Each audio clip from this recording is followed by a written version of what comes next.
दुनिया के सबसे बड़े सेक्स स्कैंडल का खुलासा हो चुका है, जिसमें कम उम्र की लड़कियों के साथ गलत काम किया जा रहा था। एप्स्टीन फाइल, जिसमें अभी तक अमेरिका के राष्ट्रपति डोनाल्ड ट्रंप, अमेरिका के पूर्व राष्ट्रपति बिल क्लिंटन, जादूगर डेविड कॉपरफील्ड, माइकल जैक्सन और माइक्रोसॉफ्ट के सीईओ बिल गेट्स का नाम सामने आ रहा है। एप्स्टीन फाइल्स में दुनिया के सबसे ताकतवर लोगों के काले कारनामे दर्ज है। इस कहानी का मेन किरदार है जेफरी एप्स्टीन। आज की इस वीडियो में मैं आपको बताऊंगा कि कैसे एक जेफरी नाम का मामूली सा टीचर अमेरिका के सबसे ताकतवर लोगों में शामिल हो जाता है और कैसे बड़े बड़े लोगों के काले कारनामे सामने आते हैं। साल 1980 जुलाई के महीने में अमेरिका की फेमस मैगजीन कॉस्मोपोलिटन में एक 27 साल की लड़की की तस्वीर छपती है, जिसके साथ लिखा हुआ था बैचलर्स ऑफ द मंथ। ये पहली बार था जब जेफरी को मीडिया कवरेज मिलती है। ये वही आदमी है जिसके खुफिया तरीके से छुपाए गए डॉक्यूमेंट्स आज दुनिया भर में तहलका मचा रहे हैं।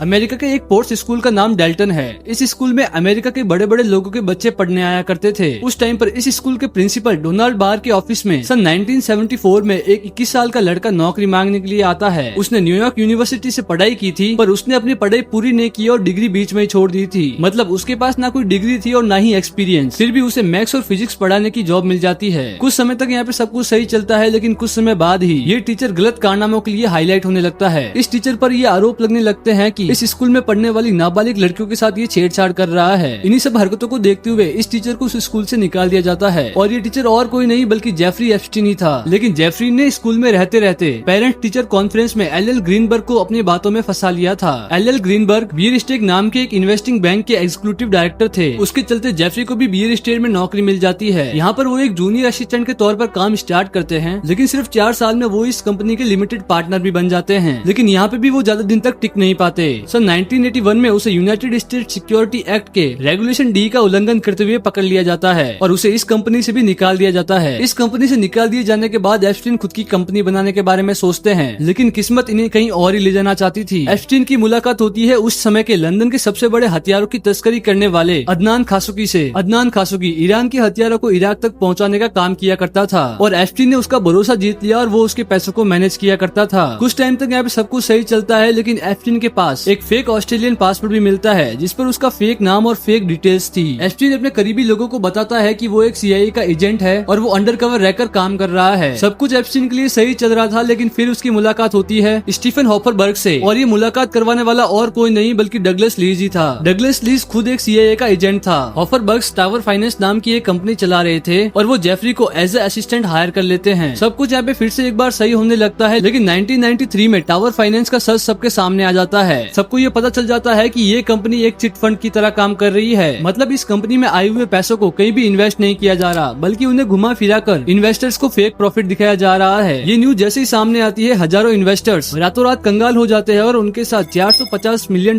का फ्रॉड हो जाता है। लेकिन एप्स्टीन की किस्मत इतनी अच्छी थी कि खुलासा होने के कुछ ही दिन पहले वो इस कंपनी से रिजाइन कर देते हैं और सारे कानूनी कार्रवाई से बच जाते हैं। फिर साल आता है 1995 का। एप्स्टीन वसन फाउंडेशन के डायरेक्टर बन जाते हैं और यहाँ से शुरू होता है एप्स्टीन के काले कारनामों का सिलसिला। विक्टोरिया सीक्रेट अमेरिका का एक बड़ा लॉन्ग स्टिक ब्रांड था और उस टाइम पर इस ब्रांड के लगातार टाइम टू टाइम शो हुआ करते थे। फिर एप्स्टीन अपनी पोजीशन का गलत फायदा उठाकर मॉडल्स को सेक्सुअली हरेस्ट किया करते थे। ये सिलसिला 1 साल तक चलता है, लेकिन 1996 में मारिया फार्मर नाम की एक मॉडल एप्स्टीन के खिलाफ सेक्सुअली हरेस्ट और रेप का केस कर देती है। लेकिन इस टाइम तक एप्स्टीन की पावर बहुत बढ़ चुकी थी, जिसकी वजह से एप्स्टीन पे कोई कार्रवाई नहीं होती और ये केस भी शांत हो जाता है। फिर एप्स्टीन अपनी गर्लफ्रेंड सिजलिन मैक्सवेल के साथ मिलकर लिटिल सैंड जोन नाम का एक आइलैंड खरीदता है। अरेबियन सी में मौजूद इस आइलैंड में वो अपना घर बनाता है और आने जाने के लिए वो एक बोइंग का जेट भी खरीद लेता है। इस आइलैंड के चारों ओर फेंसिंग करवा दी जाती है और हर छोटे से छोटी जगह पर कैमरास लगा दिए जाते हैं। फिर यहाँ पे एप्स्टीन नाबालिग लड़कियों को लाता है और उनको सेक्सुअली अब्यूज करता है। फिर एप्स्टीन यहाँ बड़े बड़े लोगों को बुलाता है और उन्हें लड़कियां सप्लाई करता है। और यही नहीं, वो अपने घर में मौजूद मीडिया रूम से उन वीवीआईपीज के प्राइवेट मूवमेंट को देखता है और उन्हें कैप्चर भी कर लेता है। एप्स्टीन के लिए सब कुछ सही चल रहा था, लेकिन 2006 में एफबीआई लिलबिट नाम से एक ऑपरेशन लॉन्च करती है, जिसमें एप्स्टीन की सारी प्रॉपर्टी की जांच होती है। जिन जिन लड़कियों को उसने हरेस्ट किया था उनका इंटरव्यू लिया जाता है और साथ ही में उसके खिलाफ बहुत सारे सबूत इकट्ठा किए जाते हैं। एफबीआई सारे सबूत फेडरल कोर्ट में जमा कर देती है और एफबीआई को बहुत सारी यहाँ पे वीडियोस मिली थी, जिसमें वीवीआईपीज अपने प्राइवेट मूवमेंट को एंजॉय कर रहे थे। लेकिन एप्स्टीन अपनी पावर का यूज करता है और फेडरल कोर्ट से बाइज्जत बरी हो जाता है। लेकिन स्टेट कोर्ट यहाँ पे इस फैसले को नहीं मानता और वो नाबालिग लड़कियों के साथ छेड़छाड़ के आरोप में एप्स्टीन को 18 महीने की जेल में डाल देता है। लेकिन यहाँ पे ट्विस्ट तब आता है जब उसको किसी जेल में ना रखकर बल्कि हाउस अरेस्ट किया जाता है। 3.5 महीने तक वो यहाँ पे हाउस अरेस्ट रहता है और उसके बाद उसे वर्क पास मिल जाता है। मतलब वो दिन के 12 घंटे काम कर सकता है और जेल में वो सिर्फ सोने आया करता था। ऐसे यहाँ पे चलते चलते कई साल निकल जाते हैं और फिर जब 2019 में एस्प्रिन अपने प्राइवेट जेट से पेरिस से न्यूयॉर्क आता है तो उसे अरेस्ट कर लिया जाता है। अरेस्ट करके उसको जेल में डाल दिया जाता है। लेकिन 30 जुलाई 2019 को एस्प्रिन को हॉस्पिटल में एडमिट करवाया जाता है और वहाँ पे जब जांच होती है तो उसके गले पे चोट के निशान थे। जब जेल अथॉरिटी से यहाँ पे इसके बारे में सवाल किए जाते हैं तब वो कहते हैं कि इस कैदी ने जेल में खुदकुशी करने की कोशिश की है। फिर FBI कोर्ट में PIL डालती है कि एस्प्रिन को एक अलग जेल में रखा जाए जिसके साथ यहाँ पे एक कैदी रहेगा और साथ ही में सेल गार्ड जो होगा वो हर 3 मिनट में सेल की जांच करेगा। लेकिन कोर्ट यहाँ पे इस PIL को रिजेक्ट कर देती है। फिर 10 अगस्त की सुबह एस्प्रिन की लाश उसके सेल में पड़ी मिलती है। हैरानी की बात तो ये है कि एस्प्रिन के सेलमेट को उससे एक दिन पहले ही दूसरी सेल में शिफ्ट कर दिया गया था और उसके सेल के बाहर लगे हुए कैमरे भी उस रात काम नहीं कर रहे थे। और यही नहीं, दोनों गार्ड जो यहाँ पे एस्प्रिन की सिक्योरिटी के लिए लगाए गए थे वो भी एक साथ 3-4 घंटे के लिए सो जाते हैं। ये एक नेचुरल डेथ थी या फिर कोई मर्डर, इसकी जांच चल रही है। और एस्प्रिन की गर्लफ्रेंड को यहाँ पे 20 साल की जेल हो जाती है और एस्प्रिन फाइल को यहाँ पे धीरे धीरे पब्लिश करने का कोर्ट ऑर्डर दे देती है। तो ये थी पूरी एस्प्रिन फाइल्स की कहानी। अभी बहुत सारे खुलासे होने बाकी है। तो अगर आपको वीडियो थोड़ी सी भी इंटरेस्टिंग लगी हो तो जल्दी से सब्सक्राइब करो और वीडियो को लाइक करना मत भूलना।